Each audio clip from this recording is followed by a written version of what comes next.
Neymar football বিশ্বের এমন একজন তারকা যার পায়ের জাদু দেখে কোটি কোটি মানুষ মুগ্ধ হয়েছে। ড্রিবলিং, গতি, বল নিয়ন্ত্রণ আর গোল করার ক্ষমতা সব মিলিয়ে নিজের প্রজন্মের অন্যতম সেরা ফুটবলার তিনি। কিন্তু নেইমারের ক্যারিয়ারের সবচেয়ে বড় দুঃখের জায়গা হয়ে দাঁড়িয়েছে ইনজুরি। অসাধারণ প্রতিভা থাকা সত্ত্বেও বারবার চোটের কারণে তাকে মাঠের বাইরে থাকতে হয়েছে। প্রশ্ন হচ্ছে, কেন নেইমার এত বেশি ইনজুরিতে পড়েন? নেইমারের খেলার সবচেয়ে বড় বৈশিষ্ট্য হলো তার ড্রিবলিং। তিনি প্রতিপক্ষকে পাস কাটানোর সময় হঠাৎ গতি পরিবর্তন করেন, শরীরের ভারসাম্য বদলান এবং দ্রুত দিক পরিবর্তন করেন। একজন ডিফেন্ডার যখন তাকে আটকানোর চেষ্টা করে তখন অনেক সময় নেইমারকে থামাতে ফাউল করে। ক্যারিয়ারের শুরু থেকেই তিনি অসংখ্যবার প্রতিপক্ষের কঠিন ট্যাকেলের শিকার হয়েছেন, ফলে পা, গোড়ালি, হাঁটু এবং পেশিতে বারবার চাপ পড়েছে। 2014 বিশ্বকাপেও নেইমার বড় ধরনের চোটের শিকার হন। কলম্বিয়ার বিপক্ষে কোয়ার্টার ফাইনালে পিঠে আঘাত পাওয়ার পর তিনি আর সেই বিশ্বকাপ খেলতে পারেনি। ব্রাজিলের জন্য সেটি ছিল বিশাল ধাক্কা। এরপর 2018 বিশ্বকাপের আগে তার ডান পায়ের ইনজুরি নিয়েও বড় সমস্যা তৈরি হয়। পায়ের হাড়ের সমস্যার কারণে তাকে অস্ত্রোপচার ও দীর্ঘ পুনর্বাসনের মধ্যে দিয়ে যেতে হয়েছিল। এরপরও ইনজুরি থামেনি। গোড়ালির সমস্যা নেইমারের বড় ক্যারিয়ারের ভূমিকা রেখেছে। 2023 সালে প্যারিসে থাকাকালীন ডান গোড়ালির সমস্যার কারণে তার অস্ত্রোপচার করতে হয় এবং দীর্ঘ সময় মাঠের বাইরে থাকতে হয় নেইমারকে।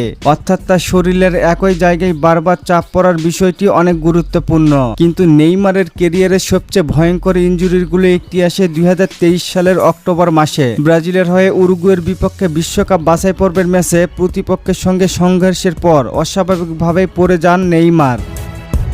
এরপর পরীক্ষা করে হাঁটুর এসিএল এবং গোড়ালি মুচকে যায়, গুরুতর চোট ধরা পড়ে। এই ইনজুরির জন্য অস্ত্রোপচার করতে হয় এবং তাকে দীর্ঘ সময় মাঠের বাইরে থাকতে হয়। এসিএল হচ্ছে হাঁটুর একটি গুরুত্বপূর্ণ লিগামেন্ট যা হাঁটুর স্থিতিশীলতা বজায় রাখতে সাহায্য করে। এই ধরনের ইনজুরির পর শুধু অস্ত্রোপচার করলেই হয় না, দীর্ঘ সময় ধরে পুনর্বাসন, পেশি শক্তি ফিরিয়ে আনা, হাঁটুর স্থিতিশীলতা পরীক্ষা করা এবং ধীরে ধীরে মাঠে ফেরার প্রতিক্রিয়া সম্পন্ন করতে হয়।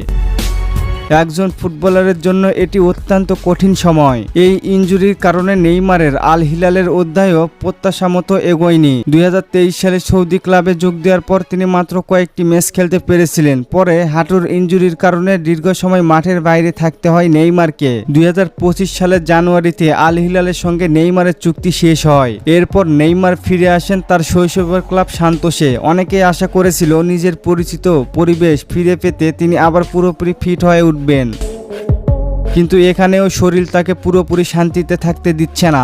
নেইমারের বিষয়ে একটি গুরুত্বপূর্ণ বিষয় হলো, একবার বড় ধরনের হাঁটুর ইনজুরি হলে ভবিষ্যতে সেই হাঁটুকে নিয়ে সতর্ক থাকতে হয়। বাস্তবতা হলো নেইমারের ইনজুরির ইতিহাস অনেক দীর্ঘ এবং সেখানে বিভিন্ন ধরনের চোট রয়েছে।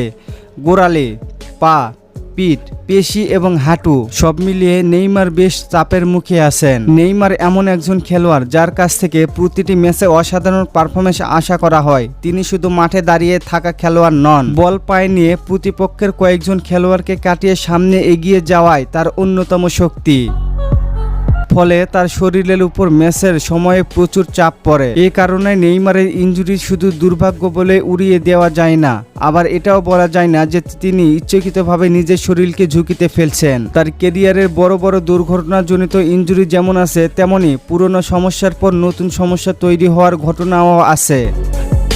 সবচেয়ে বড় সমস্যা হলো, একটি বড় ইনজুরি থেকে ফিরে আসার পর খেলোয়াড়কে আগের অবস্থায় ফিরতে সময় লাগে। পেশি শক্তিশালী করা, ভারসাম্য ফিরিয়ে আনা এবং ম্যাচের গতির সঙ্গে মানিয়ে নেওয়া সবকিছু ধাপে ধাপে করতে হয়। কিন্তু একজন বিশ্বমানের তারকার কাছ থেকে যখন দ্রুত মাঠে ফেরার প্রত্যাশা তৈরি হয়, তখনই পরিস্থিতি আরও কঠিন হয়ে যায়। ফুটবলের প্রতিভা যতই অসাধারণ হোক, শরীর যদি বারবার বাধা দেয় তাহলে নিজের সর্বোচ্চ পর্যায়ে নিয়মিত খেলা সম্ভব নয়। নেইমারের ক্যারিয়ারে তার সবচেয়ে বড় উদাহরণগুলোর একটি।